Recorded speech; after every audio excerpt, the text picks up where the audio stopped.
Janusz.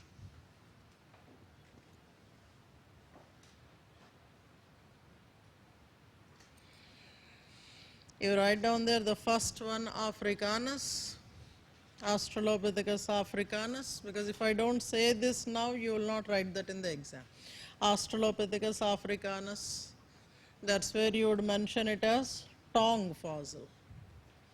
We are not repeating here, you can refer to the previous class, tongue fossil. We come to the second one, Afarensis, Australopithecus afarensis. Right down. It exhibited a cranial capacity of 400 to 600 cc.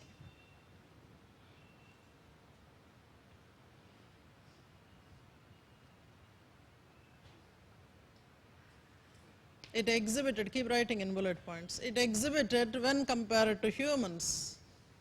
It exhibited when compared to humans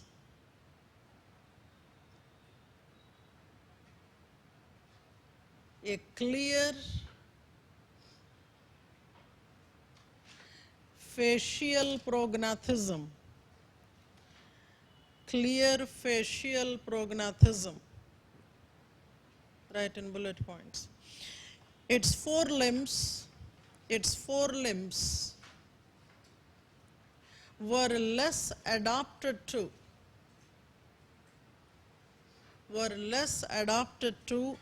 arboreal living, arboreal, the tree living, arboreal living, compared to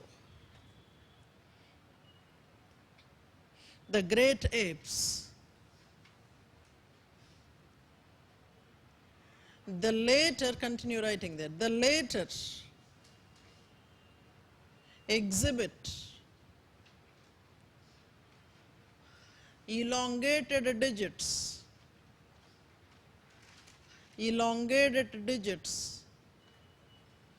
with thumb less opposable,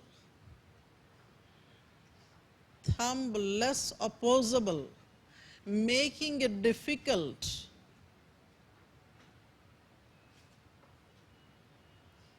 to have a working hand grip.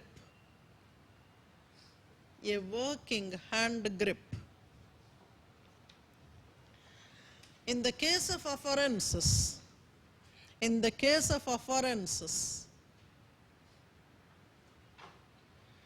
the hand grip looks to be intermediate to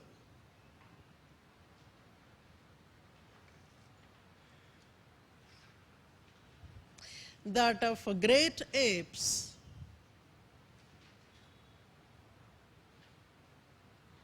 and Homo habilis.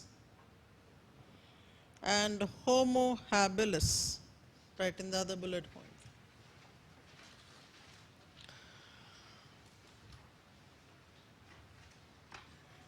The lower limb skeleton indicates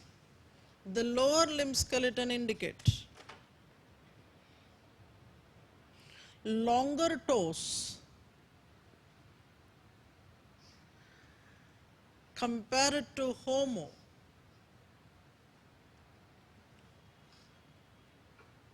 with absence of foot arches,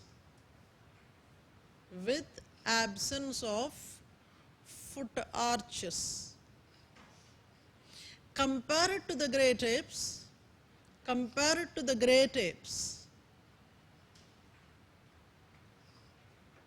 the toes fall in the same line, indicating the lack of ability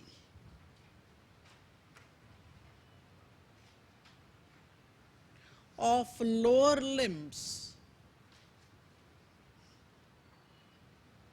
to hold objects. Right in the next line. According to Leakey, afferences due to the above features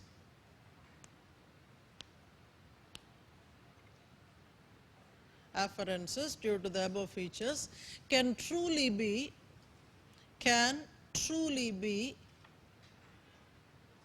considered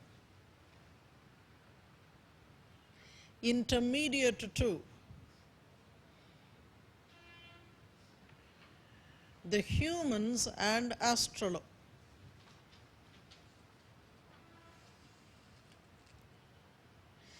Leakey considered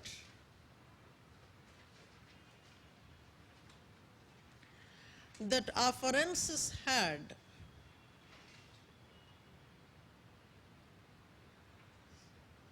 energetically difficult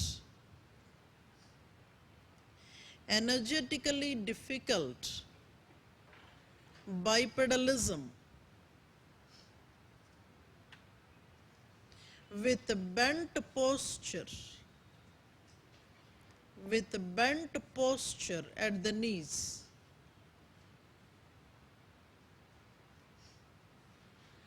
This must have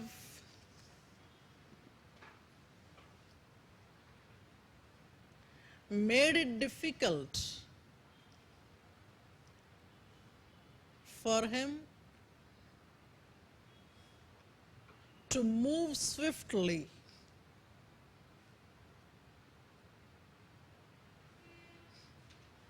and hence must have given rise to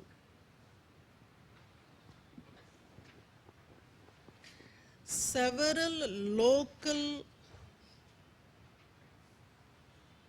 variants of astrolabe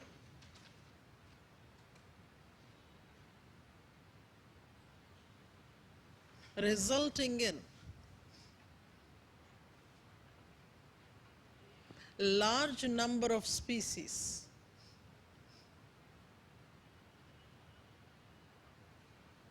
For Leakey, each of the species must have been the result of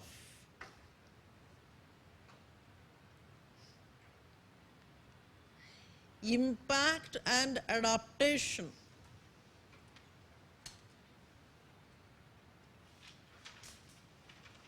to the local ecosystem. Is it fine, sir? Speed is fine? Huh? Okay, I see a couple of you are taking rest.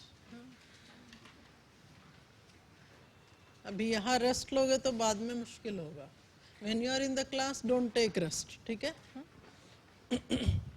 Let me take you to one species there. I know it's not really entertaining to read this stuff, but होता है.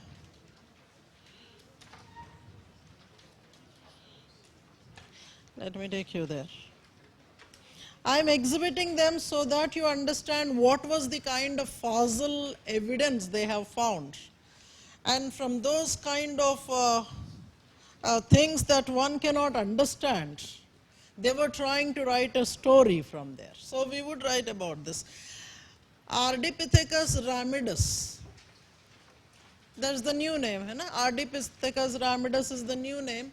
We originally called it Australopithecus ramidus. Hai na?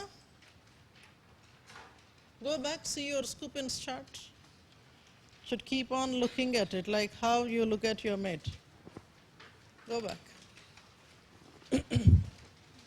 Australopithecus ramidus, we also call it Ardipithecus ramidus. How many years ago? 4.25, great. 4.25 what? हाँ, वो बहुत important है. कभी कभी भूल जाते कितने years. Who was there along with them? Platyops was there. Both of them were extinct, or this? Huh? Both of them were extinct. Ramidus was extinct. Platyops was extinct. And who is there at the junction? Was he there at the junction?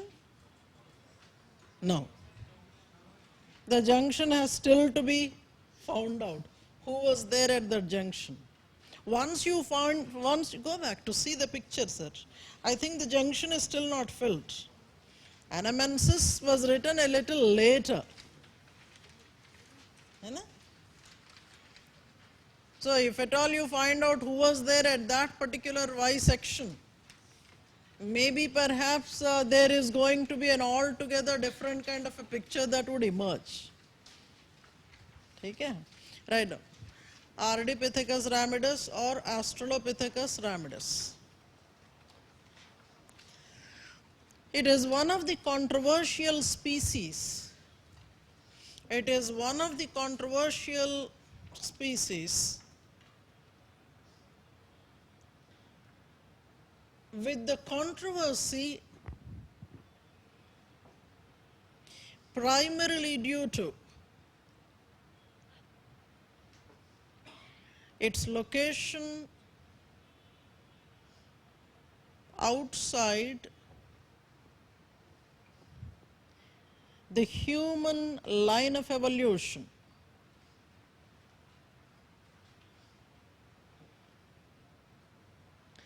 The first evidence of Ramidus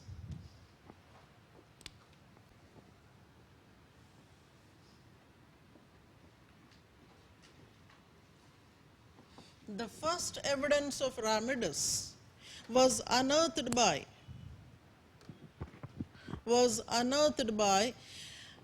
Gensuva and White. I have written there. Gensuva and White in 1994.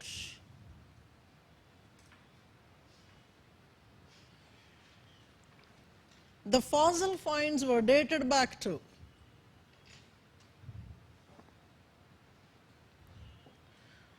4.5 to 5.5 million years ago. 4.5 to 5.5 million years ago by them.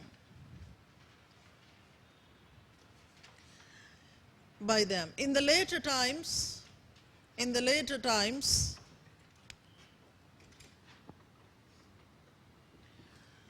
Craig, the paleontologist Craig, found these evidences at the other sites in East Africa.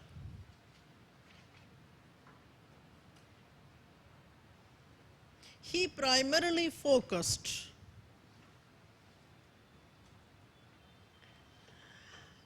at the type of locomotion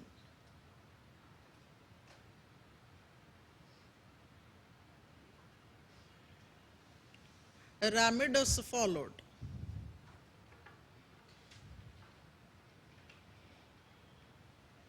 According to Craig,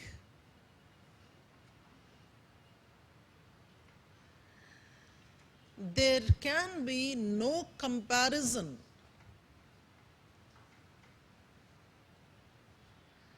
with bipedalism in Ramidus, based on which he suggested Ramidus to be outside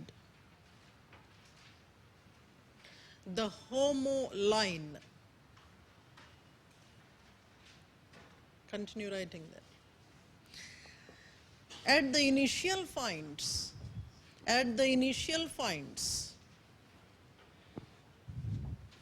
Ramidus was named Australo, based on the comparability,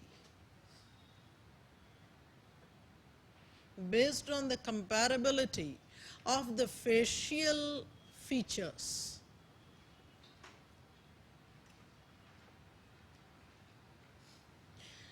But due to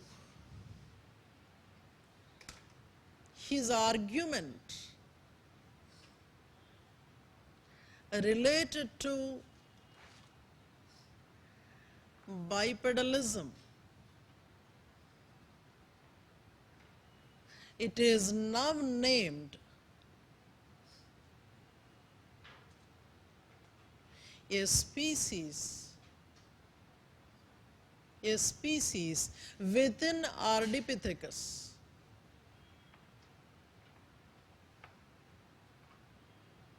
There is still an argument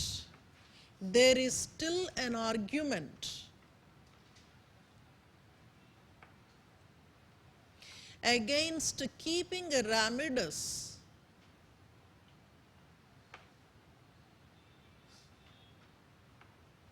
outside the Homo line.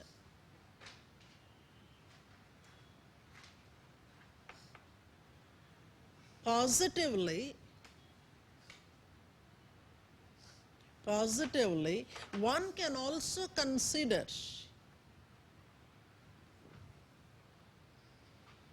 that ramidus must have eventually attained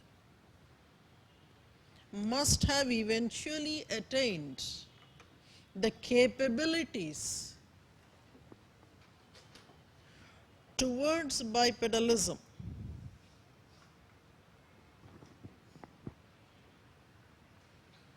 On the other hand, the Ethiopian evidence of ramidus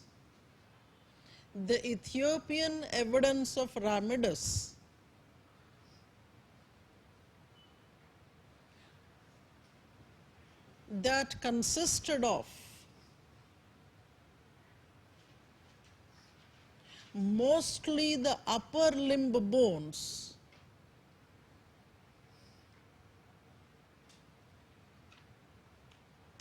is comparable to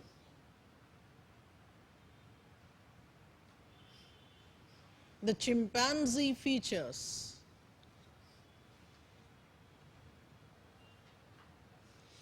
and hence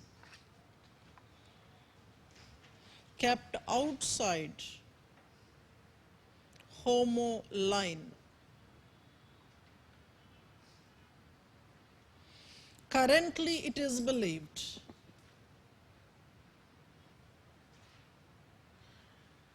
that it must have been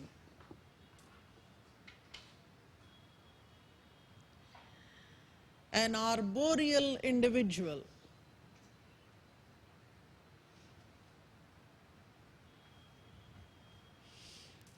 unless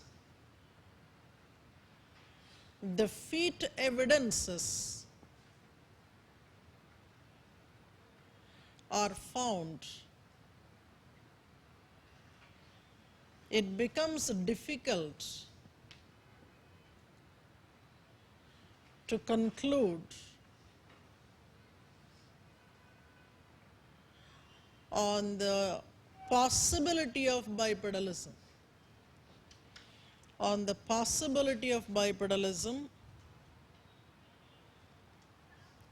of Ardipithecus.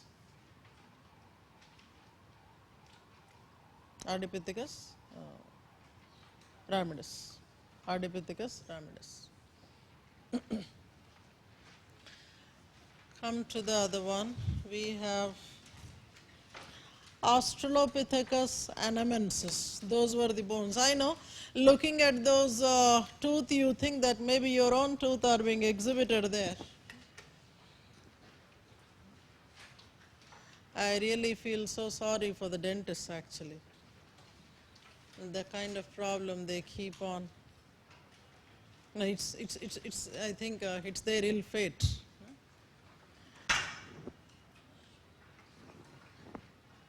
అంత కోపాల ఏం master yeah Anamensis, right? Found in 1995 by Leakey. Found in 1995 by Leakey in Lake Turkana region at the site of Kanapoi in Kenya. At the site of Kanapoi, Kenya. By any standards, the fossil evidence was huge.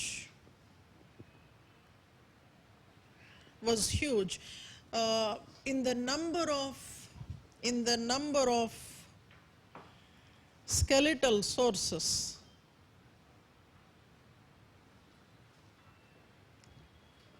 It yielded 9 skulls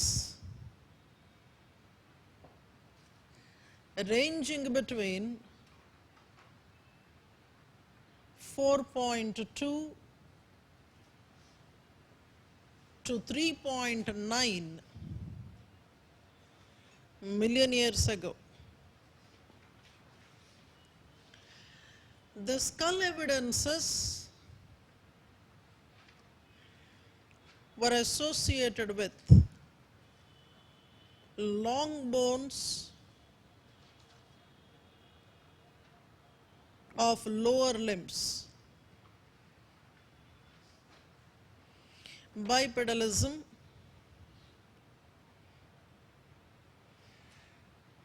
can be clearly established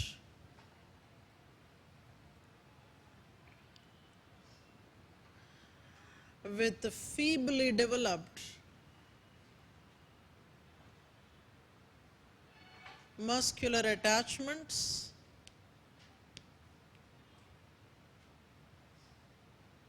to the long bones.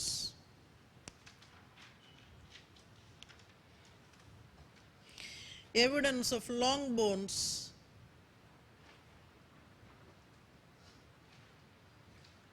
was used to comment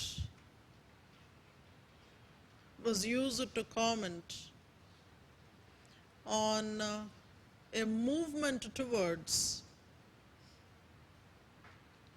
bipedalism in spite of lack of bone evidences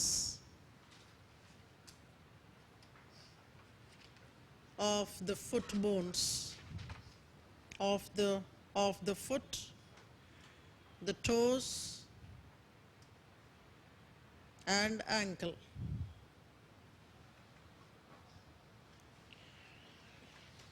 The cranial evidences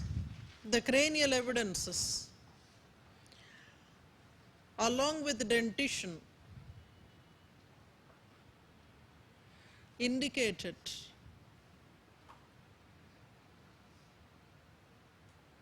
emergence of parabolic dental line.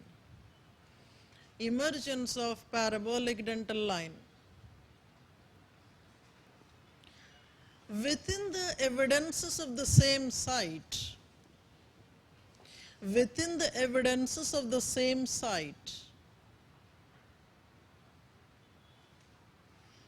in the time range identified, that is between 4.2 to 3.9, one can notice the dental line changing from U-shaped pattern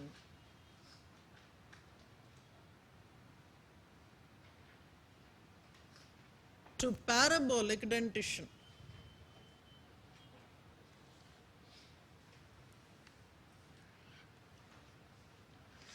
It is considered to be Australo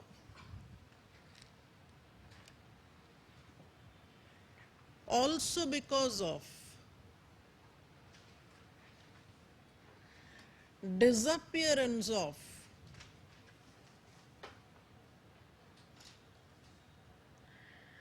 interlocking canines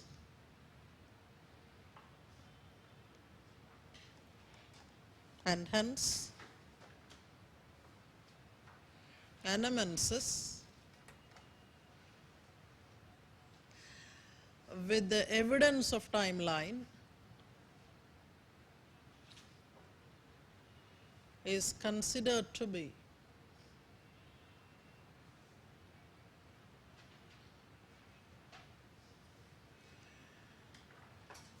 a common ancestor of several Australospecies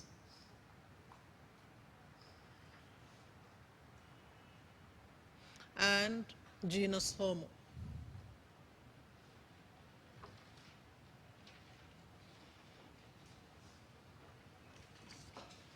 Come to the other one. We were talking about a black skull that was Australopithecus aethiopicus. Australopithecus aethiopicus. Aethiopicus.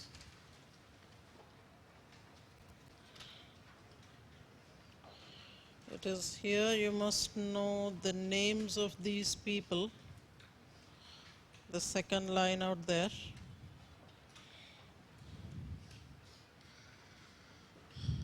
Camille Arambau and Evie Scoppens. Those were the people who discovered black skull in Turkana region.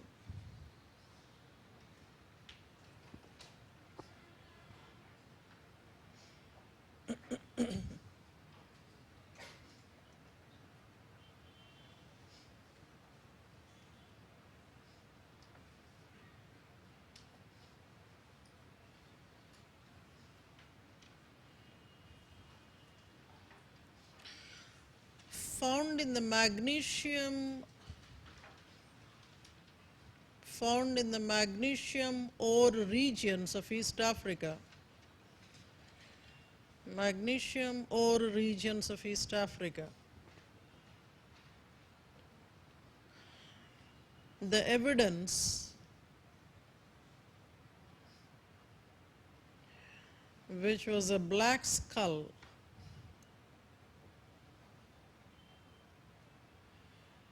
was difficult to comprehend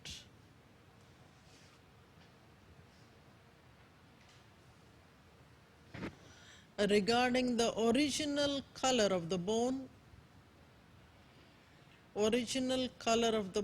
and texture.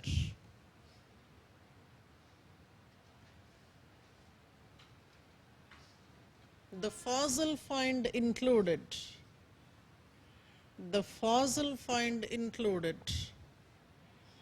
a skull and a jaw.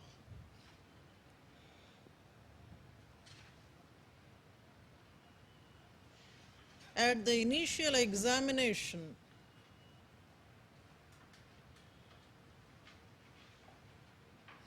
due to its gracile character,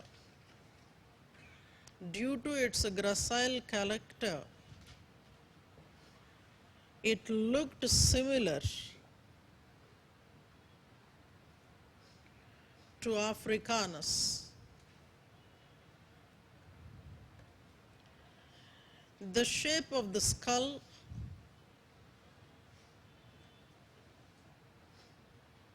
especially in the sagittal region looked different from Africanus. the top of the skull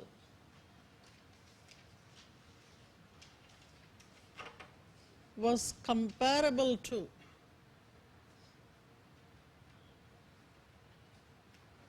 robust australo.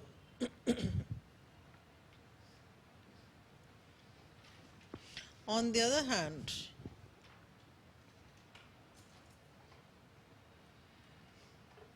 the dental features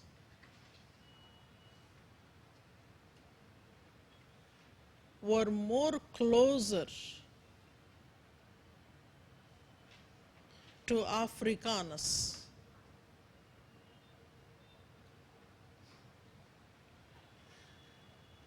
In spite of the postcranial bones,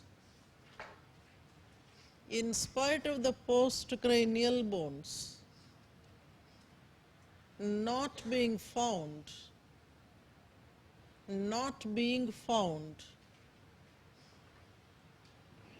one could conclude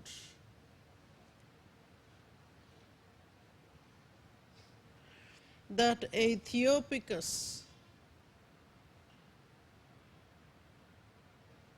had features in the combination of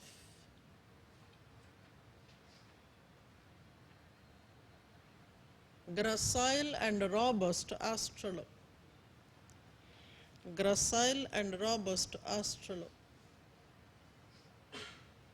Those Kupin considers Aethiopicus to be one of the successors of Africanus.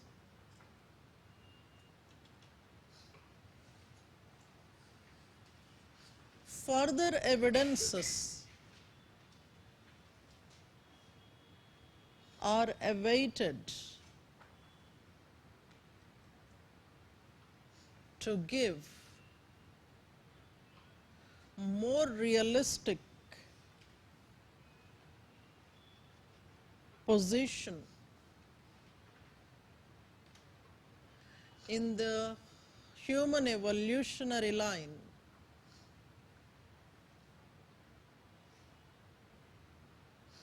to this fossil. Hence, Aethiopicus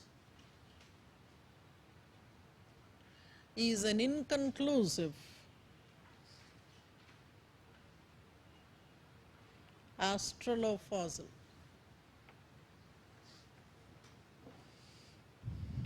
You're good?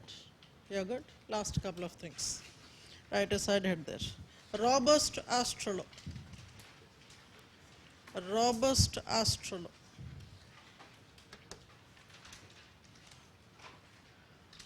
East African australo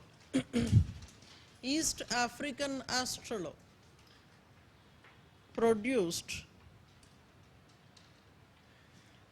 two varieties of robust individuals.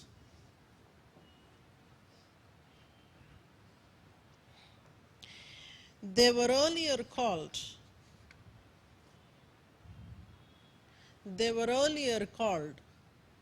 Paranthropus. They were earlier called Paranthropus bossi and Paranthropus robustus.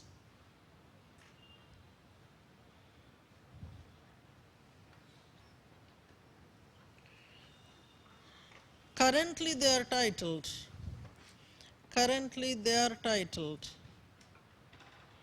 as australo. Go back to your lines of evolution. At one place I have given 3-branch model where we had some gracile australo. We believed that one of the lines had gone to the other gracile individual that must have given rise to Homo. And two lines were there. One was going to Paranthropus bossy, the other one was going to Paranthropus robustus. है ना? Yeah. Go ahead and draw the picture again. Three branch model.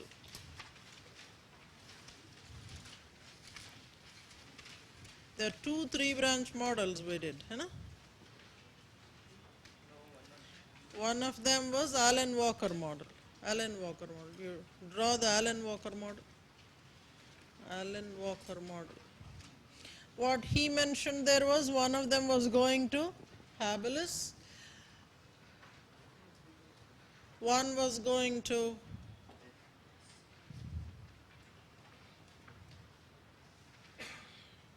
Paranthropus. One other one was going to right. It is generally believed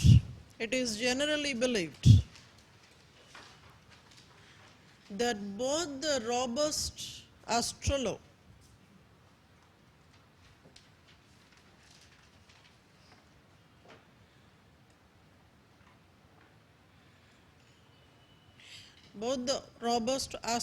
evidences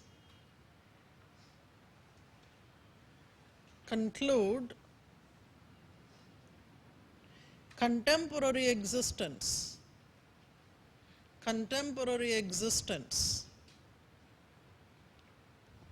For example,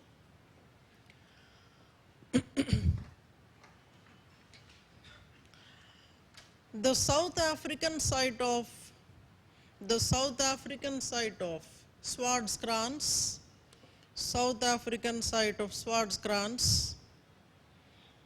Kromdraai,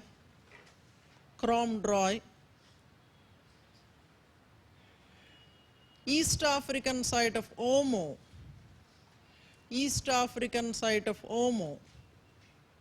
yielded parallel existence of both varieties of robustus.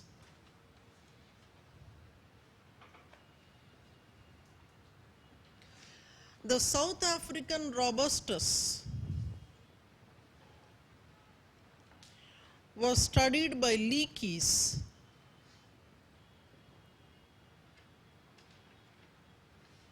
who placed the species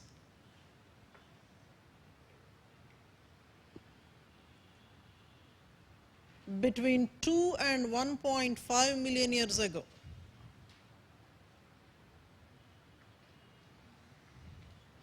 They found robustus to have a stature of 4 feet,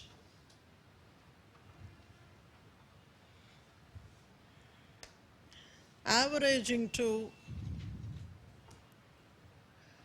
a weight of 60 kilograms. Cranial capacity was about 500 to 530 cc. Dentition was larger than the other Astrolo species, generally called gracile. The other Astrolo species that are generally called gracile. For Leakey, dentition of robustus indicates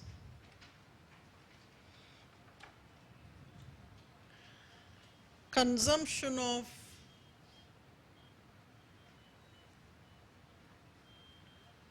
woody vegetative diet.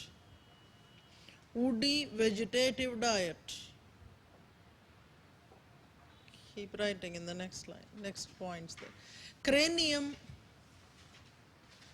Cranium is large with a clear absence of forehead, but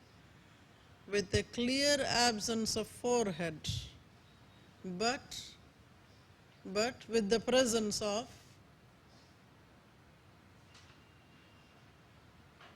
thick brow ridges. The top of the skull indicates a sagittal crest.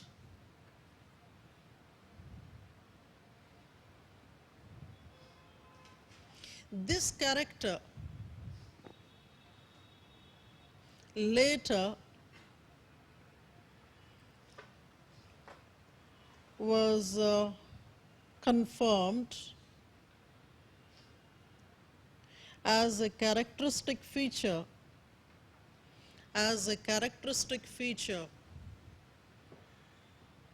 of a robust astrolabe.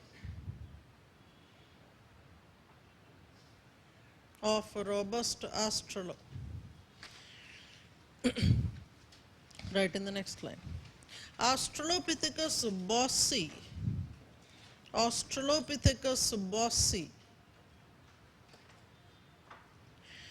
which was earlier named Zinjanthropus bossi,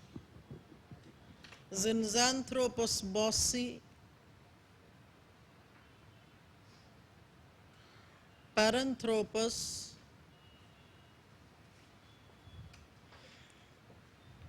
is now called astrolabe.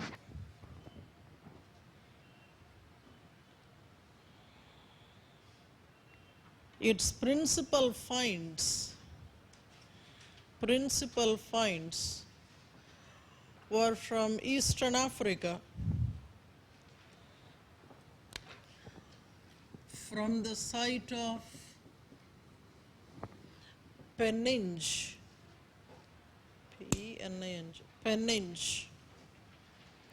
The first major study of bossi, nevertheless, was from the site of Omo,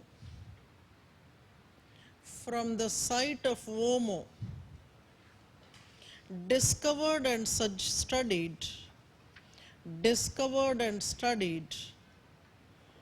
by Leakey. In comparison to Robustus,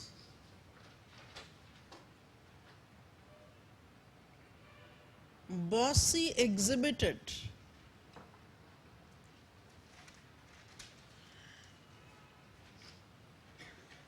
several similarities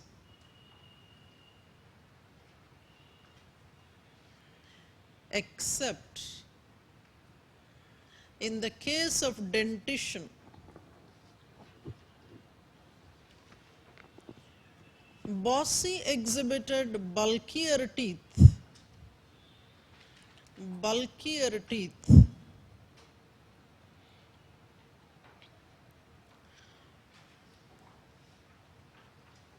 along with the bossi evidences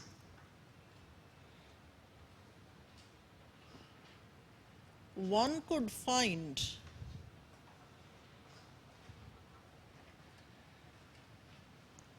several animal bones broken in a pattern suggesting an intentional act, full stop, continue writing there. Based on absolute dating,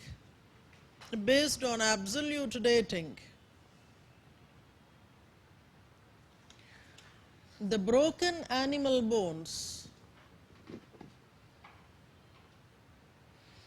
and bossy fossil evidence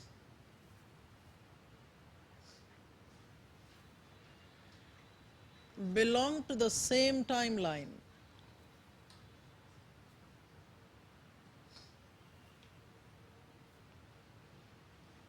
The broken animal bones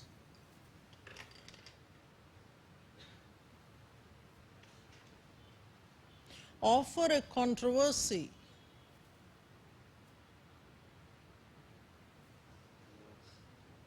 of a possibility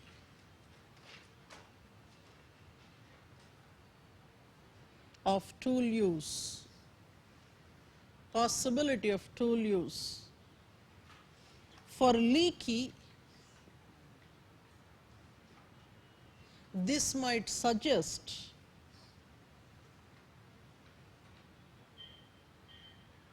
a parabolic evolution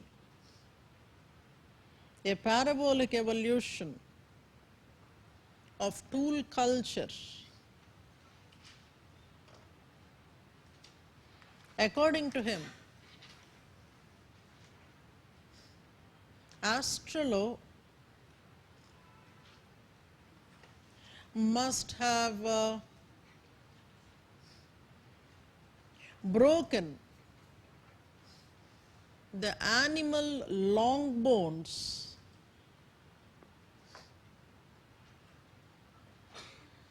either for consuming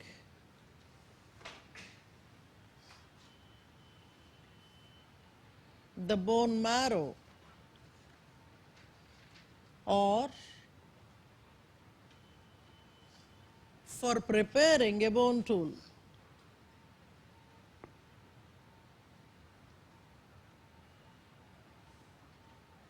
If it was a bone tool,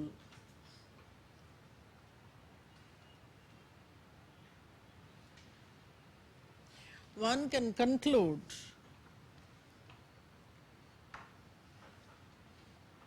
that prior to the stone tools,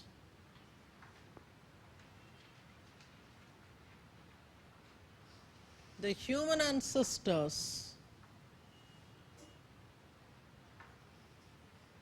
must have used the non-lithic material. The non-lithic material. This led to controversy related to the cultural aspects of Astrollo. Are all good? All good? Emma? See, several of the gracile Astrollo we found of the order of 3 to 3.5. And a Lucy fossil we said about a 3.5. It is not simply the stature, but the body size wise also this man seems to be a robust individual. See, why it had grown into a bigger one, God knows. Second thing is, see, this is all a connection that we are trying to establish. If at all we are going to find some more evidences which are much closer to robustus, the problem now is these two individuals, that is robustus and bossy, came like a surprise. And not many evidences were also there. If at all you would want to establish a clear story, more number of evidences are required. So what you are trying to do now is, we are in a way trying to fix a story. We are trying to fix a story based on the timeline evidences. We have timeline evidences. We have absolute dating methods based on which we are able to say that Africanus or people like Anamensis, they were much earlier when compared to the robustus and bossy. That confirmation is there. And then along with that, what also we have is the foot structure indicates that the robust individuals had a much better locomotion skill when compared to the gracile variants such as Anamensis. Now, what was stopping the people? See, if at all I say that the robust individuals had a better feet structure when compared to the people like Anamensis, one could easily place them in the Homo line, but we are not placing them in the Homo line. For the special reason of the skull, that is a total variant when compared. So, you cannot actually place the kind of a skull that Robustus has between the earlier Astrolo, the gracile Astrolo and the Homo line. Okay. Now, we can't place it there, and hence we thought we invented one place where after this particular individual, the robust individual must have come. And because we do not know what must have happened to the offspring of those robust individuals, we said that they were extinct. And now we are trying to create stories to confirm that they were extinct. Are you there? So, if at all you say that how was it possible that from 3 feet they became 4 feet? Good nutrition may be vegetative nutrition, and this fellow was eating all unhealthy non-vegetative food, and most often I think he was doing the scavenging food only. So we do not know, kind of. So especially this particular block of robust individuals is a story where you are trying to attach a block. Okay. No, it's a timeline only. It's a timeline. Timeline with the feet evidence.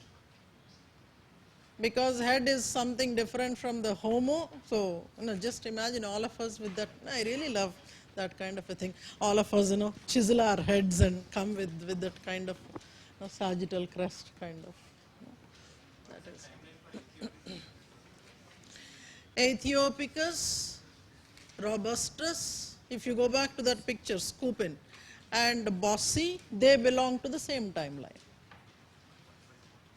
And that was also the reason why you could not place Aethiopicus in between Anamensis and Robustus also.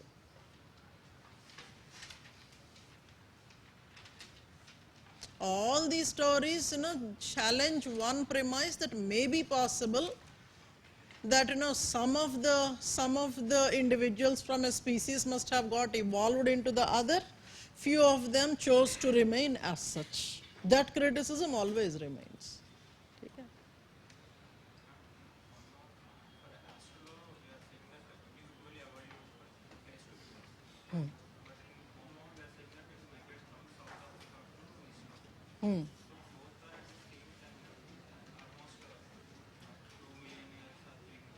Who? No, Homo comes later. Homo comes between 1 and 2 million years. After the Australo evidences cease to exist, we tend to get the evidences of Homo. Even if we are having some evidences of Australo coming to about 1.2, 1.5 million years, maybe they were surviving for some more time to get extinct eventually. And I think we have spoken about that out of Africa theory. We have spoken about out of Africa theory. I think that can add up to your discussion there. We will make a small conclusion on cultural aspects of Australo.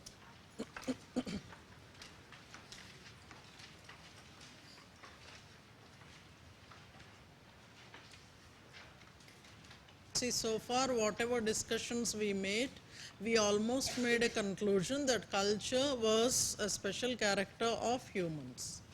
They could have culture, one, because of the outward characters that have emerged, especially the hand skeleton, that was congenial for people to hold and make tools, use the tools.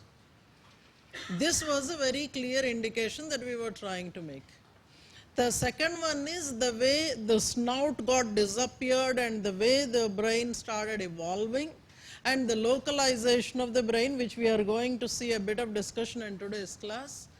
That also communicated that intelligence of the genus Homo was much more when compared to the rest of the individuals. So intellectual skills and the physical skills in a combination must have given rise to a culture. Here in this particular case with Astrolo, the discussion of culture came into existence especially because of those bones. See, true that you found Astrolo bones, Astrolo skulls were there. Long bone evidences of some animals was there. Just because you found them belonging to the same time, you cannot quickly link the two. You cannot quickly link the two. You have the robustus or bossy bone evidences. You have other big animal bone evidences which are broken and whatever. You cannot say that this fellow only broke them, as if there is nobody else living at that time. It is quite possible that maybe a chimpanzee fellow must have done, a gorilla fellow must have done, who also was using the kind of stones. Maybe he must have used a stone, broke the bone and consumed the bone marrow.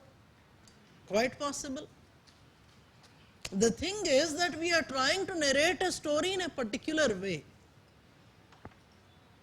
In the future classes, when we are going to talk about concepts such as eugenics, we are going to examine this.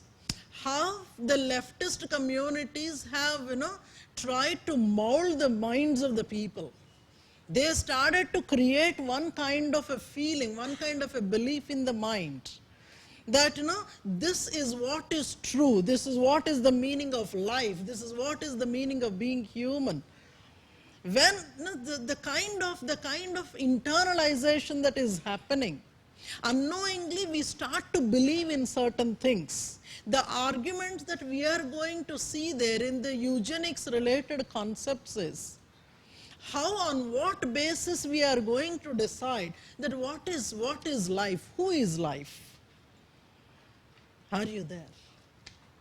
And that's what is happening here. One odd person came up with a theory at one point of time that maybe quite possibly apes and humans had a common ancestor. And that odd fellow, timing is also very important, sir, when you are saying that. He was saying that at a time when people were trying to challenge the existing regime. When people were challenging the existing regime, people were not really happy with whatever was happening in the other realm, namely the religious realm. People were not really happy. And that is the very key point there. That's where I say timing is important. At such a time when Darwin said that maybe we all came from the same ancestor, everybody started looking at him with a curiosity. And because he was challenging the existing regime, he becomes a hero. And everybody had started looking at him. And every theory that came after him started to add flesh to the basic theory given by him. The truth of the theory is anybody's guess. It's as simple as it is. So many times, it takes us to a point whether to believe in that or not to believe in that. Because if at all I am not believing in what Darwin said, maybe I might look to be a rather unscientific, rather somebody like a savage. Are you there? Because every other community, the so-called the scientific community, when they are writing so high about him, trying to add one after the other several researches, all this is actually a result of the effort that you are trying to make to confirm that we had a common ancestor, there was a pre-human fellow who was instrumental in making us what we are today. And all these are the stories coming up from there. We understand pretty well that we are trying to listen to these stories only, primarily, exclusively because that is there in your syllabus. Otherwise, we are not interested. Hai na? That's how things are. That is the paradox. Right on. Cultural aspects of astrology.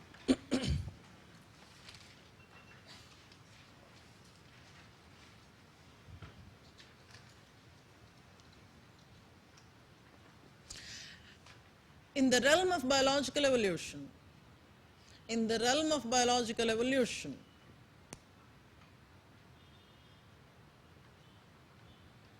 one of the astrolog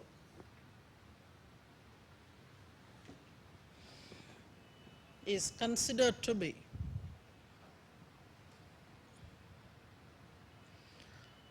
an ancestor of genus Homo.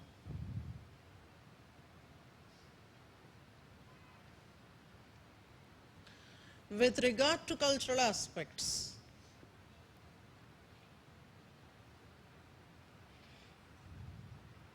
culture is generally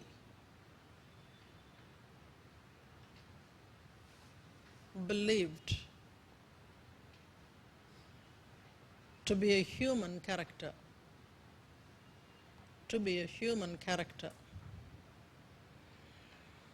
According to Leakey,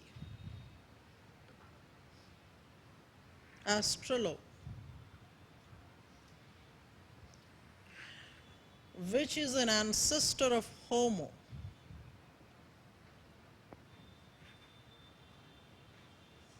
is a definite advancement over the great apes. And, underline the next statement, and it must have surely was the first tool user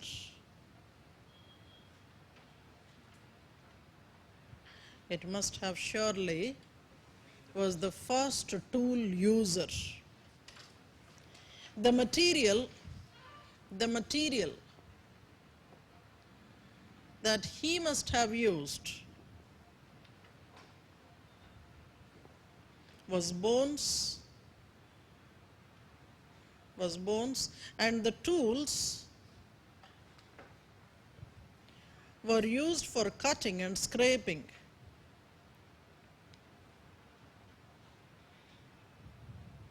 Right in the next line. According to Raymond Dart, it is difficult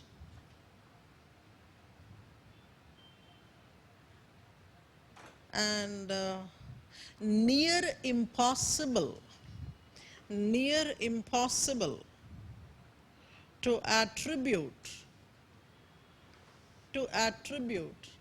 lithic culture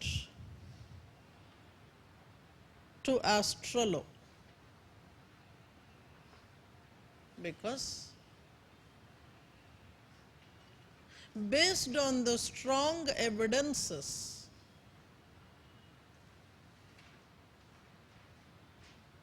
archaeologists have confirmed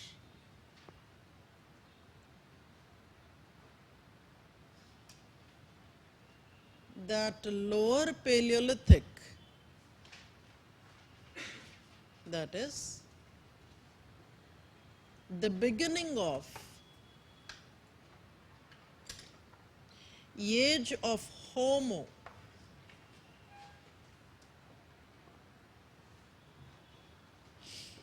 was associated with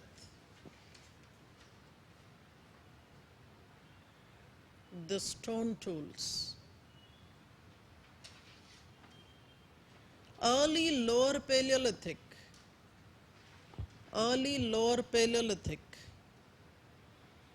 was a difficult time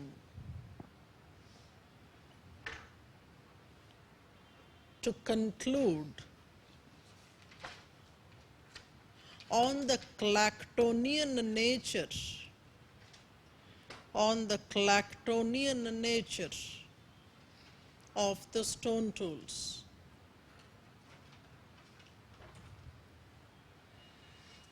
In such a context, pre-Homo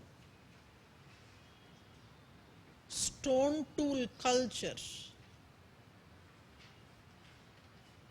doesn't stand a chance. For Raymond Dart,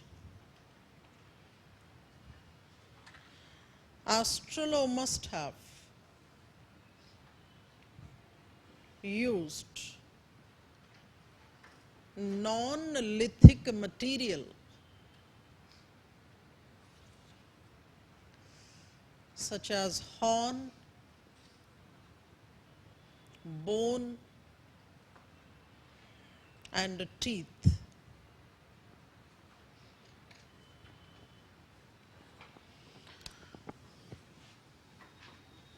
Did we come across this name before? David Pilbeam, who extensively studied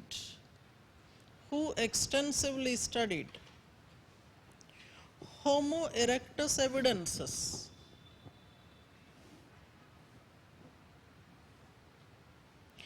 commented on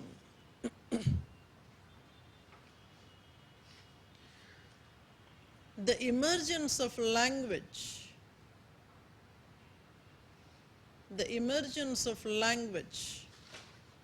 in Homo erectus.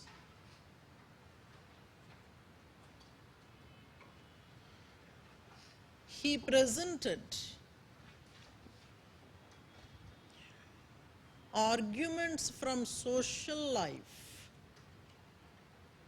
He presented arguments from social life. For him, erectus, who resorted to big game hunting with the help of participation of his group,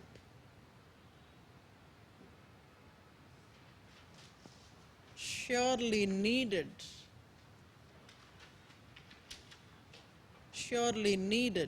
some form of communication.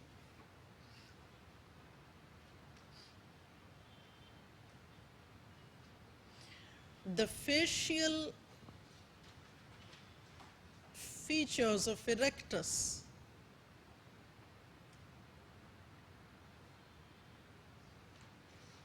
with the absence of interlocking canines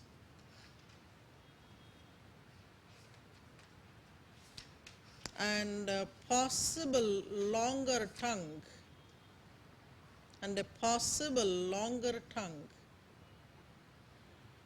compared to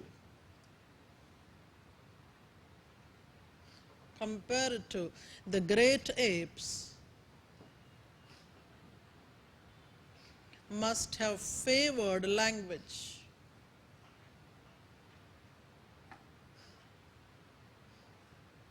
For Pilbeam, the more evolved Astrollo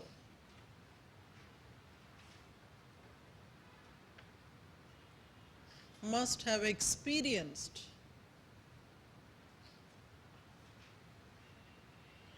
beginnings of language.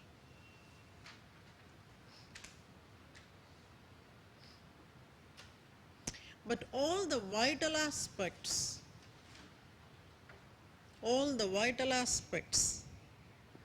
such as tools, language, habitation, that indicate presence of culture are difficult to prove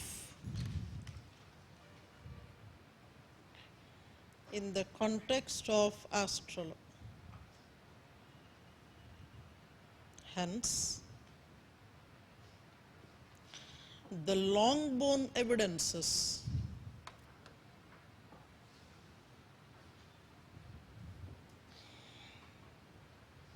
of animals can only be accidental tools, may or may not be associated with astrology. Happy? Happy? Should be happy.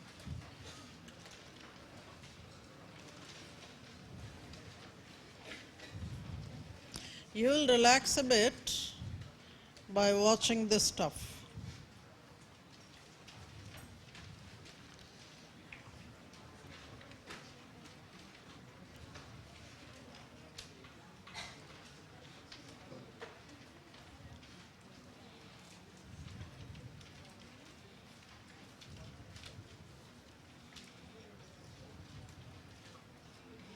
We have not still done with erectors, but then I thought you need this.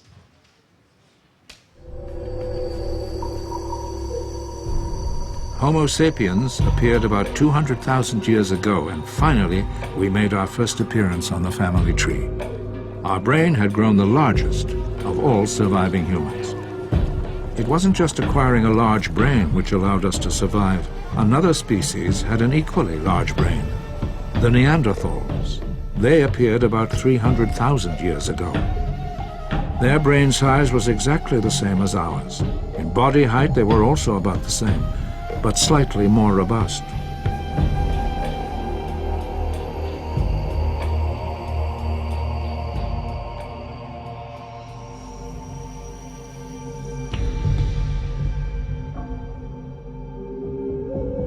Neanderthals migrated to Europe in the middle of the Ice Age. They were a hardy race as well as being good hunters. But they are now gone from the miracle planet, and we remain. From archaeological evidence, it seems that both Neanderthal and Homo sapiens shared very similar abilities. In this part of southwestern France, there are many Neanderthal sites.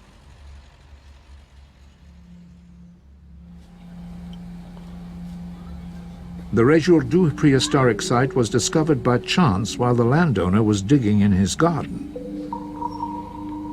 There are Neanderthal remains here from 70,000 years ago.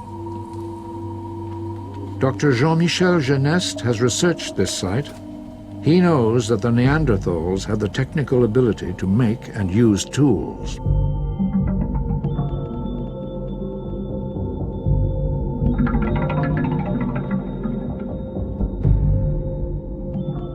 Les données que nous avons sur l'outillage de l'homme d'un Néandertal montrent qu'il y avait à la fois des outils qui étaient très spécialisés et qui ne servaient qu'à racler la peau, et qu'à côté de cela, ils avaient des outils un petit peu à tout faire, selon les moments, et qui servaient à couper les tendons, à faire de la boucherie, aussi à racler les peaux, et pourquoi pas aussi à tailler un bâton pour faire un épieu. Donc il avait une gamme d'outils très adaptée à ses besoins.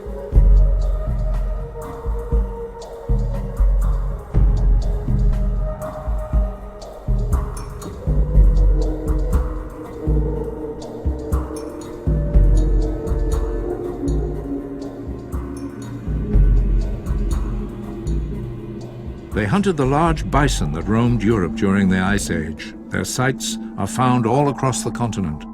Their population may have reached 500,000. Everything seemed set for success. Dr. Geneste even believes that they were capable of thoughts similar to ours.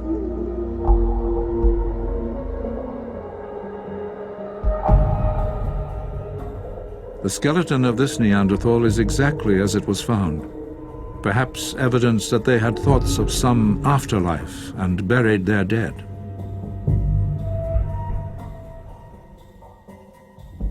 Mais ce qui va demeurer, la grande particularité de l'Homo sapiens sapiens, c'est pas tant au niveau des techniques, il va développer des associations très complexes d'objets entre elles, c'est qu'il va développer des systèmes techniques, mais que dans le même temps, il aura aussi développé une culture dans laquelle il y aura une place particulière pour les images, pour la représentation figurative ou schématique.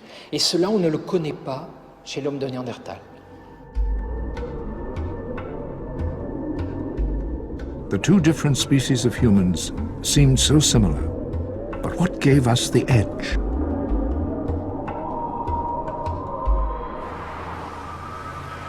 There's an intriguing theory that might provide an answer.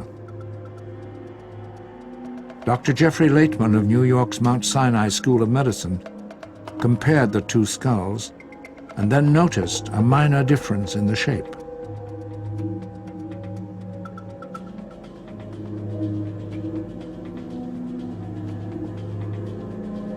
Find groups like Neanderthals, and when you study the bottom of skull meat, It was at the base of the skull. With Neanderthals, the central part of the base is flat, but in the modern human skull, it is rounded. The difference corresponded to the upper side of the throat, where the larynx or voice box is situated.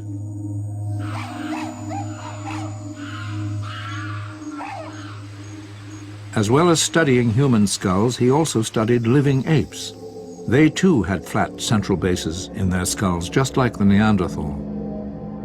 Strangely, there is still a trace of Neanderthal in all of us, but it doesn't last very long. remarkably, baby humans have the same configuration. So if you look at a newborn baby, its voice box is also all the way up in the throat, and babies always breathe through the nose and have the ability to breathe and swallow almost at the same time. Something remarkable happens in human development. Our voice box starts a journey down into the neck. Unlike any other mammal, we start in one place, but we end up in another. And that journey is very dangerous because it changes our entire neuromuscular coordination system. The changes begin in the early year of life and continue as we grow. As we get older, because we have a larynx all the way down in the throat, our airway and our foodway, which were separate in babies and which were separate in a monkey or a dog, are now crossed. And this is very dangerous. And this is one of the reasons we always get food stuck in our throat when we're trying to eat. And it's also one of the reasons why we have food that regurgitates. So we've lost out, but we gained something. By the larynx going all the way down in the throat, we get a large area of space above it, which can take the sounds that are produced inside the larynx at what we call the vocal cords or vocal folds, and we can modify them to a greater extent than that possible for any other mammal. We have thus gained the ability for fully articulate speech. The two species had their larynx at different levels. The Neanderthal is on the left, modern humans on the right. The flatness of their skull base tells us their larynx would be up much higher, and that their overall vocal tract would be very different than that which you find in living human beings. This tells us that Neanderthals could not speak the way we speak today. When the larynx is in a high position, the distance from the mouth to the vocal tract is short. We let our voices resonate in the vocal tract. With a short vocal tract, Neanderthals would be limited. The general ambience would be different. According to some linguists, they probably couldn't make certain of what we call the quantal vowel sounds, the ones we call in English oo, ah, e, the sounds in boot, father, or feet. It's highly unlikely that Neanderthals could make them, and with the same speed that we do. The hallmark of our kind is our ability to have fully articulate speech. This is what sets us apart from all other animals, and this is what set us apart from Neanderthals.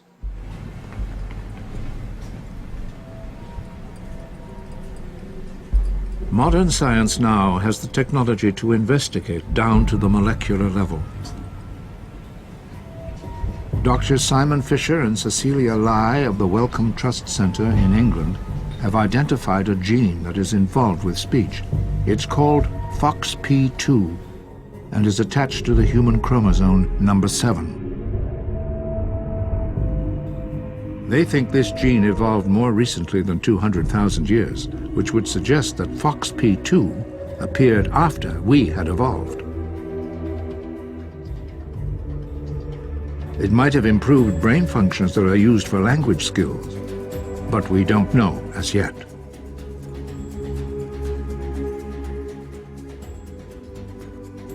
We think that FOXP2 is a very exciting discovery because it clearly has had a dramatic impact on human speech and language abilities, but it's important to realize that this is just one piece of a bigger puzzle.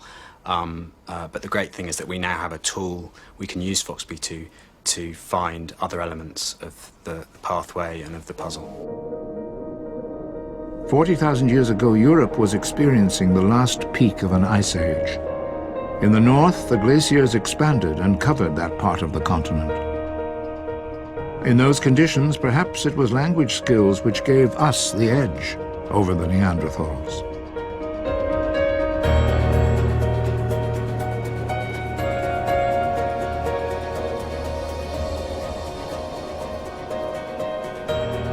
We would have been able to share information about the large migrating herds so we could plan ahead for the hunts and would be able to record the information we had gathered. It's thought that the marks on this bone might be a calendar of sorts. It was made by modern humans 35,000 years ago.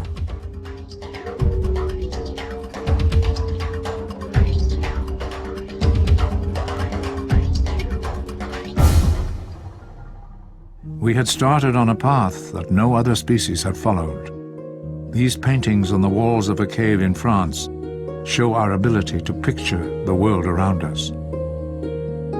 We not only spoke a complex language, we began to transmit knowledge to future generations.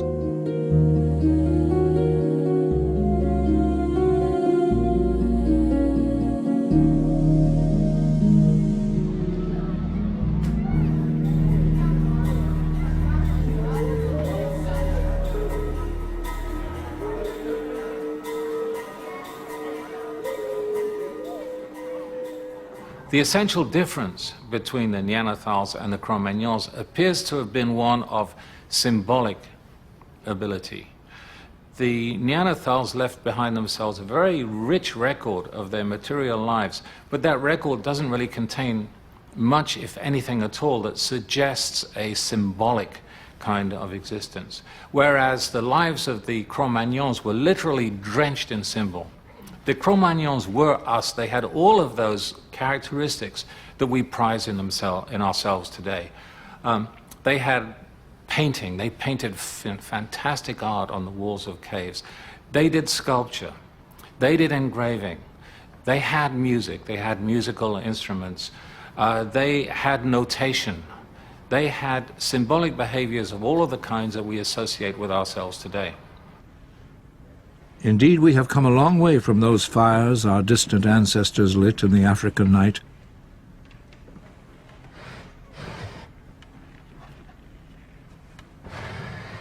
Dr. Ian Tattersall of the American Museum of Natural History believes it was complex language that allowed the development of symbolic thought, the communication of ideas and beliefs. Language is more or less nowadays inextricable from our symbolic mental processes that allow us to understand the world in unprecedented ways and ask questions like, what if? We can pose questions like that and experiment with ways of dealing with the world and of exploiting the world in a more efficient way. And that is what I think sort of made Homo sapiens an unbeatable competitor when they came on the scene, and what ultimately led to the demise of the Neanderthals. 30,000 years ago, the fate of the two human species, Homo sapiens and Neanderthals, came to a crossroads.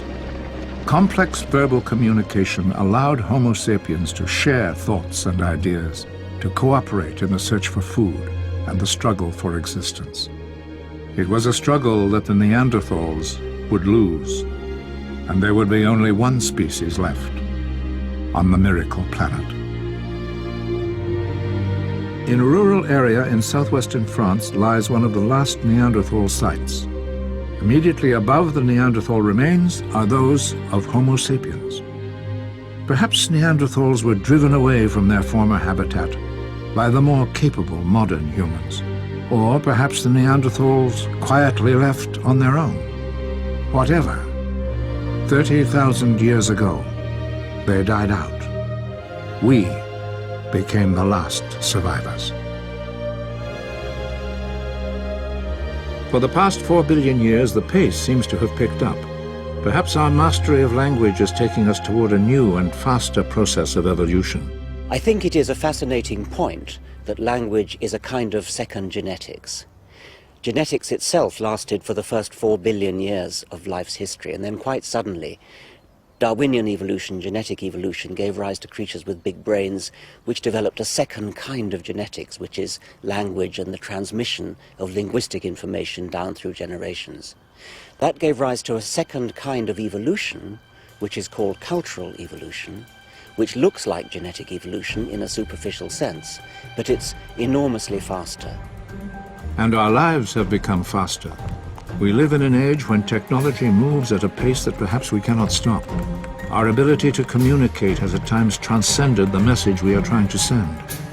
What took decades now can be achieved in less than a year. And as each year passes, the pace increases.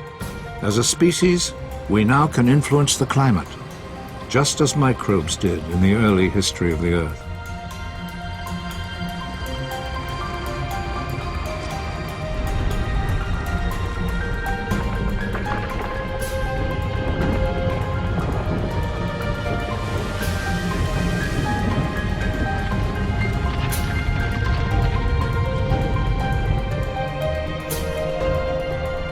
We must learn the history of our planet, which has nurtured life for billions of years. Dr. Noam Chomsky knows that the choice for the future is ultimately ours. This is a question of history, not evolution. And it's a question of culture and intelligence and sympathy and mutual understanding and mutual aid and support and so on. Those are capacities that we have. We know from our own history and experience that those capacities can be overwhelmed by other more destructive, savage and cruel capacities that we also have. And the balance of these will determine whether the species survives in any decent form. And that's a matter of will and choice. There are no natural laws about this. As a species, we are still held captive by the only planet we know that can support life.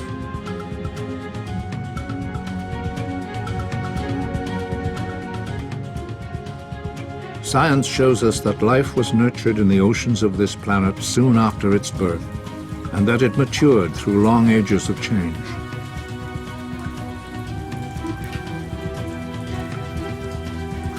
Finally, it spread out across the world. It diversified into myriad forms, most of which would fade away to become only a memory. After millions of years, a single species was to be the pervading force, but that could change in the blink of an eye.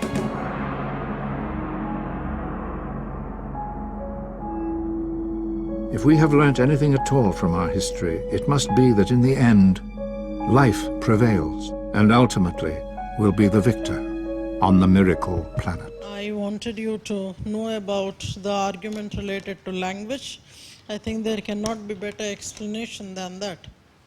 So, sir, these are the time-tested things. We try to use the videos. Of course, you get entertained, that's a different thing, but then that's the problem with the optional subject, actually. In the general studies, you might be having 10 classes taken up by one teacher. You have a new phase coming up, so from time to time you see the new phases. But when it comes to the optional subject, you will have to see the same phase for over a period of about maybe 120 days, 100 days, whatsoever. Now, that's quite boring. I really can't understand even today, though I have my own personal stuff. But then, how can somebody live with the other person a lifetime? That has always been a puzzle for me. I am only fingers crossed. I keep praying to the God that I shouldn't waver here and there, kind of. Because after all, we are human. Don't say this out. But then you see, when I use these kind of explanations, these kind of tools, that helps you understand much better and retain much better. That's the only purpose, sir. So let me take you to the other person.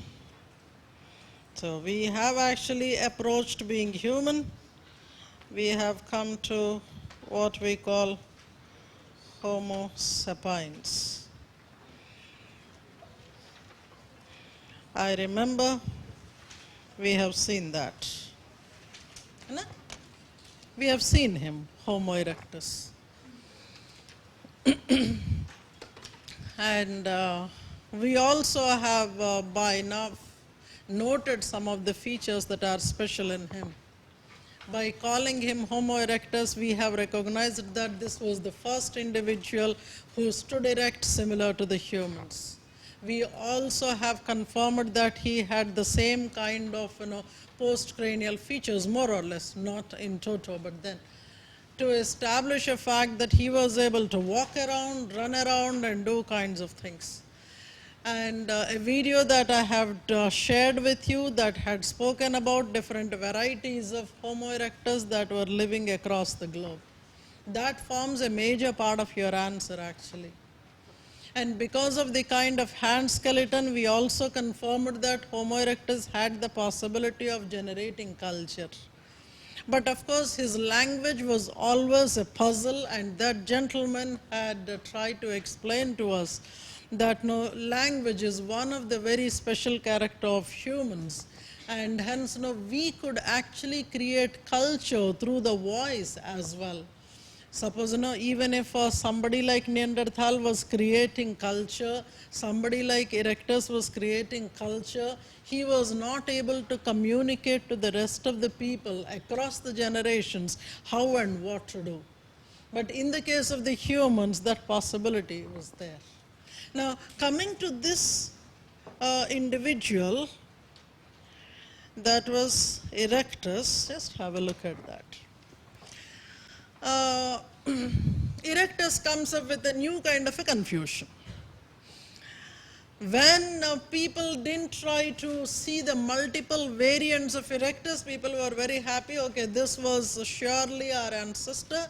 This fellow was there who had given rise to Homo sapiens. In the meantime, Neanderthal also occurred. He created his own sort of confusion. Now, I am mostly struck with Homo. There are certain titles, sir, which thankfully are not there in your syllabus. Okay? They are not there in your syllabus, so you need not have to worry much. But then in the world anthropology syllabus of UPSC, habilis was there. And in the current anthropology syllabus, you have African Homo erectus. You also have European Homo erectus. When they say African Homo erectus, they are actually asking partially about Homo ergaster. See, somehow Africa had produced two varieties of Homo erectus. One was Homo ergaster, the other one was Homo erectus. If at all we see the timeline, ergaster was the earliest form of erectus. So region-wise, if we observe, parts of Africa produced ergaster, certain other parts had produced more evolved individual in the form of erectus. And as if the confusion is not sufficient, they also found another individual called habilis. Okay. Now, I do not want to talk much about habilis, but then there are 2-3 major issues about him. They named him habilis because he was the first tooled man. He was in the process of standing, perfectly erect with the bipedalism in the case of Homo erectus. So he was definitely much more evolved than Australo, any of the Australo for that matter.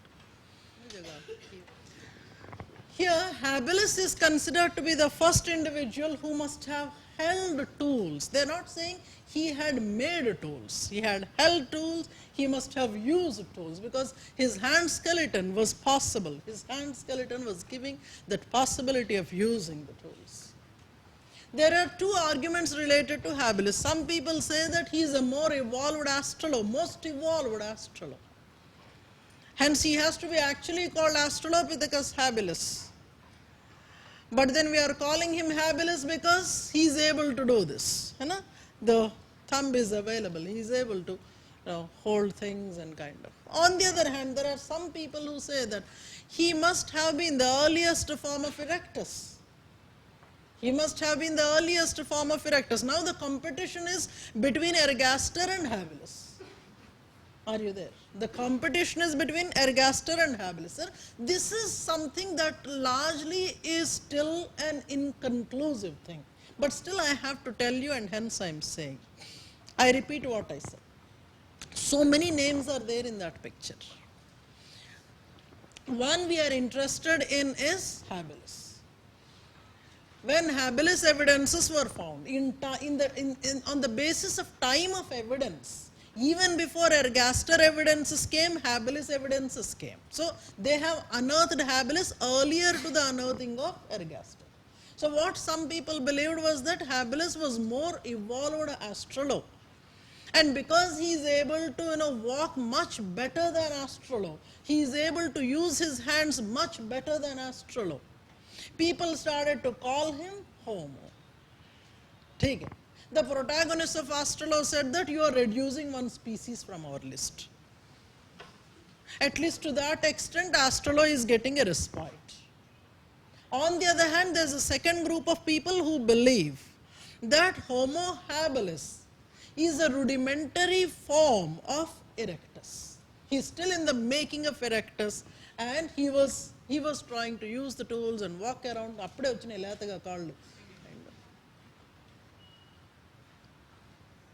On the other hand, when Africa had produced somebody called ergaster, now the competition is there. Where do you place erectus? Are you placing him along with ergaster, or are you placing him along with habilis? Whether habilis is giving rise to erectus or ergaster is giving rise to erectus. Are you there? Right now people say that we are really unclear about habilis. True that somebody survived with that character. But right now we are not placing habilis in the line of evolution of Homo sapiens. Are you there, sir? Thankfully, and hence you don't find that in your syllabus right now. But then, ergaster is placed as somebody a little earlier to erectus, or to be more clear, ergaster is considered to be a regional variant of erectus. Are you there? So if you had watched that video, there we had a discussion about one that was ergaster, that's an African variant, Heidelbergensis, that was a European variant, Pekinensis, that was a Chinese variant, and then we had a Javanicus, a Java variant. We also had somebody called a Narmadensis, who was an Indian variant. All these are the regional varieties of Homo erectus. Are you there, sir? Okay. Now it is more easier to understand because in Australo we had seen, Australo in small distances produced number of species. When that was possible with continents separating these individual species, it could be quite possible that a regional variety of erectus must have come into existence. Are you there? इसका आप फटाफट मेरे लिए फिर से picture बनाना. Linear evolution, 2 branch model, Habermas based model, Alan Walker, then last वाला तो आता है आपको. Even blindfolded you can write that. All this you had done earlier only, phylogenetic status. It's only that question बदल रहा है, answer तो वही सीख रहे हो.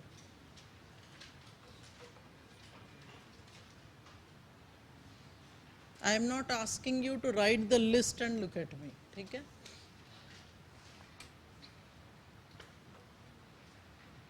This is actually a benefit for those souls that were not there in those classes. So, how many pages you reached by now? That's one parameter. Hanji sir? 6 sir? 60. Oh great. 500 पे बताते, we could have distributed chocolates in the class.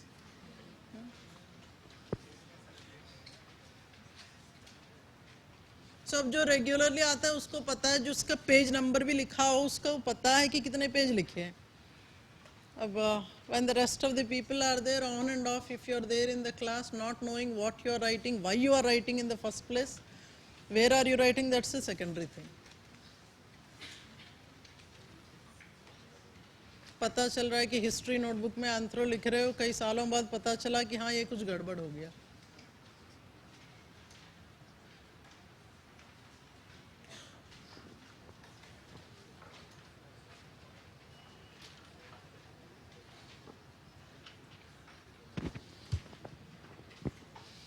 So I am actually trying to schedule another 33 to 35 classes to do with the rest of the syllabus.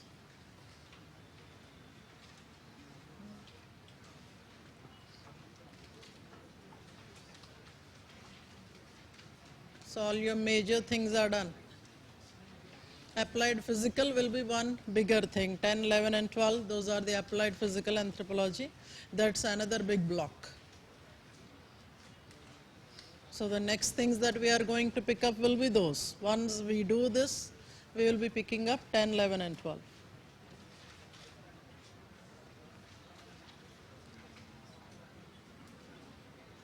हो गया? Habermas based models done? How many? 3? How many Habermas based models? 3. What you study and how you write should actually be so intimidating to your competitor. You should always be working on the psyche of your competitor. It's the kind of meticulous detailing, command over your facts and presentation that should actually make them slip off their ground. That's where you would win half of your battle. The rest of it will be there in your content, that's a different story.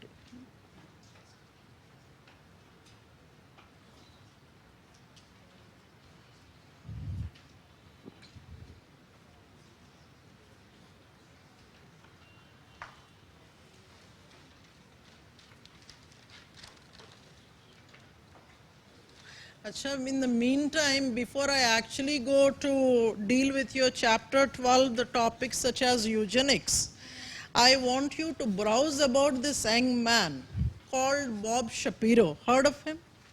Bob Shapiro? Yeah. A great leftist writer, a leftist writer who spoke about the eugenic element. Several scientific discoveries these days, scientific practices are always bringing down to this question of whether it is ethical or not. So the ethical premise is something that he was trying to deal with, especially in the context of eugenics. So, देखिए, very young person, about 35 years or so, and the kind of eloquence with which he writes and tries to answer questions on the ethical platform, when a leftist is trying to write from a rightist perspective, that's really enthusiastic. तो आप उनके बारे में थोड़ा पढ़िएगा, the other side of the globe, what the people like him are actually writing about. Sometimes, we feel that we are not we are not anywhere. I mean, a person of that age, if somebody is writing with that kind of an eloquence. Of course, these days people are trying to buy, especially UPSC, people are trying to buy the Sapiens and Homo Deus and kind of stuff. But then I suggest this writer than him. More than Noah Harari, I think this is the man who has to be read, if at all you would want to use for any anthropology kind of a thing. ठीक है, अब ये मायूस मत हो कि इतने सारे बुक्स, मैं कुछ नहीं बता रही, I mean, I'm not asking you to buy any books and read. उनके बारे में थोड़ा सा गूगल करो, so that you understand certain perspectives about him. Those we will be using in eugenics. ठीक है, हाँ? Bob Shapiro. Huh. Actually, with the same title, another anthropologist was there, but I am talking about this young fellow.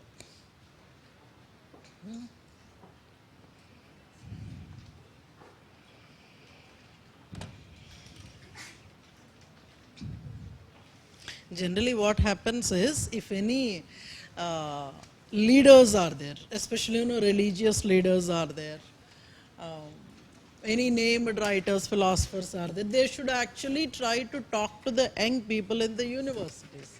If you are able to answer the questions in the universities, then you are actually contemporary, able to address the questions of the contemporary world. Sir, एक बार इसको check कर लीजिए, because I am taking you through the journey again. And I don't expect you to write down, because I know some of you were not there in those classes. I can point out who was not there in the class. But then you're not writing enough. Your neighbor might be there from whom you can copy. Okay? ये था Johanson-White model, where Afarensis was considered to be the ancestor, Africanus and all the other people, Homo was there. This was another two-branch model. Robustus, अकेला बेचारा रह गया, and then habilis-based models. You have drawn the same stuff I am trying to redo here, है ना? बीच में habilis को ला बिठाए. Here again. So I told you at that time, है ना? Afarensis, Africanus you are bringing down. Africanus is giving rise to robust people. How much ever you have complaints, sir, how is it possible that a smaller fellow is becoming a bigger fellow? हो गया भाई, मैं क्या करूं? I can't help it. This is another one. Some unknown ancestor was there. Later we came to know who it could be. This was the Alan Walker model. A little while ago we were trying to write the three-branch model. One was habilis-based line, one was Aethiopicus line, Africanus line. And then you had this bit picture. I had given much more beautiful picture to you in the class. This was a scribbling. Kadamba was there, who ultimately brought us to Homo sapiens. Don't worry, that's a beautiful handwriting which you should not bother about. That was a revised model. हमको ये चाहिए अभी कि we have to look at Homo erectus. We will go into different sites and evidences. Those are the three major continents your syllabus covers: Africa, Asia and Europe. We are going to talk about Homo erectus, if at all you haven't heard it so far in the class. हो जाता है ना, कभी कभी सो गए, आधे घंटे के बाद उठे, बाजू वाले के पूछ रहे ना, मूवी में भी कभी हो जाता है, सो जाते बाजू वाले को पूछ रहे क्या हुआ, स्टोरी क्या हुआ, बिकॉज ये हीरोइन तो उधर थी, इधर कब आ गई, हीरोइन का क्या भरोसा है ना, कब किधर जाए. We are here. Now, small picture, ठीक है, इसको आप थोड़ा वो सारे नहीं, only this fellow. This is a much more polite picture of Homo erectus. Much more polite picture with the labeling there. Low forehead, supraorbital torus, huge one, and then you have torus teeth that is actually gone down. The torus teeth, you have thick cranium, and then other things. Actually, those were the findings, all of them put together. So you have seen that kind of a torus on the rear side. We have seen one bony attachment, which they name it as nuchal torus. Otherwise, in the other books, we found it as occipital torus. I think that's the title we had used in the class. अब इसका photo उतार के कुछ करना है नहीं, अब no, you will have to draw. May I take you to the other side?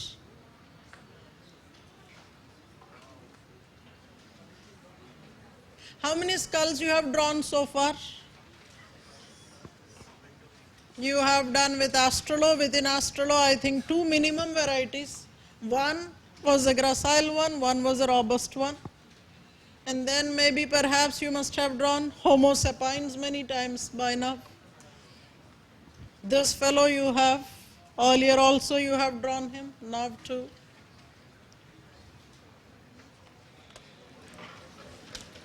'53.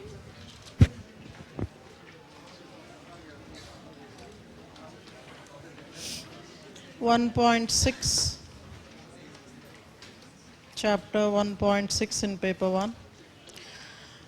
Geographical distribution of Astrolo. Geographical distribution of Astrolo. Then classification based on physical features. Classification based on physical features. Thirdly, we have seen one video that is comparison of Homo sapiens and Neanderthal man. Homo sapiens versus Neanderthal. And one more we were trying to look at, that is Homo erectus phylogeny. Homo erectus phylogeny. Have a great time.